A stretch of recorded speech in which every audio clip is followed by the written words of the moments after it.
This is Dave in the shop.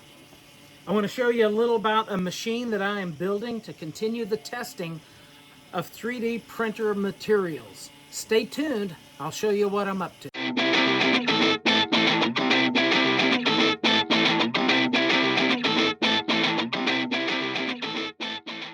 So this is going to be the new braking machine. So what I've done is designed a new part that can be 3D printed.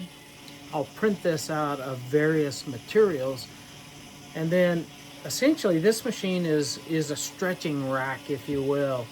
So right now I've got a carabiner in here, but that's where the part will go. And this has a stepper motor drive on it, and I've built a little controller that I have the ability then to turn on the stepper motor. Let me reverse directions. You can see it's loosening up the tension, and then when I get ready to do the actual test, I'll have it in mode so it'll pull, and I'll set the speed so I can pull very slowly. That way with the load cell I'll be able to slowly add force and find the exact point where the part breaks. And then if you recall from previous video, the little load cell controller that I built, it's got part of the program is the ability to collect the max load that it sees. So what'll happen is as we start to pull on this, the load will build, controller will measure the load, and right at that point where it breaks, it'll get a snapshot, record that breaking point. So we got the ability to turn this on. You can see that the stepper motor is turning very slowly, and then when we run it, I'll even slow it down a little bit slower than this, but you can see it's pulling up the load on this. The load is collecting, building up on the screen here, and then we kind of hit the maximum point. The stepper motor will start to vibrate like this. It can no longer has enough force, but hopefully what we'll find is that the parts that we're producing, they're going to break at about half of the load that the machine is capable of doing. Let me turn this off.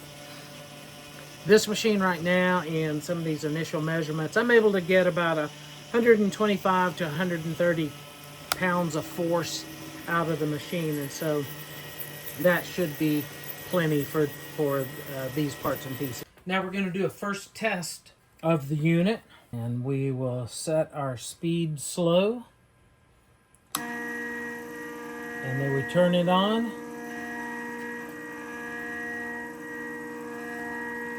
Now it's taking up the slack. We should see the part start to lift up and start to stretch, and we can see the load being built up on the part. Snick, there it went. Okay, I think we got a good measurement. We got 14,768 grams. That was the top load right at the point where it broke.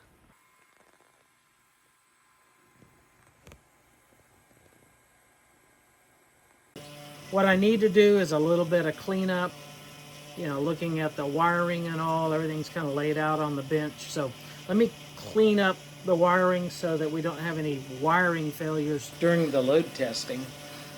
And you probably hear the 3D printer back there printing away. I'm making up a bunch of these. I've got it set up so I'll make 9 pieces at a time. And then as we progress on this test, we'll produce out of different materials. So we'll go back and look at PLA. We'll look at the PETG. We'll look at high temperature PLA, and we'll look at that both annealed and not annealed, or heat treated, not heat treated. And we'll go back and look at what results we get from a breaking strength standpoint. We'll compare that with what we did in previous testing.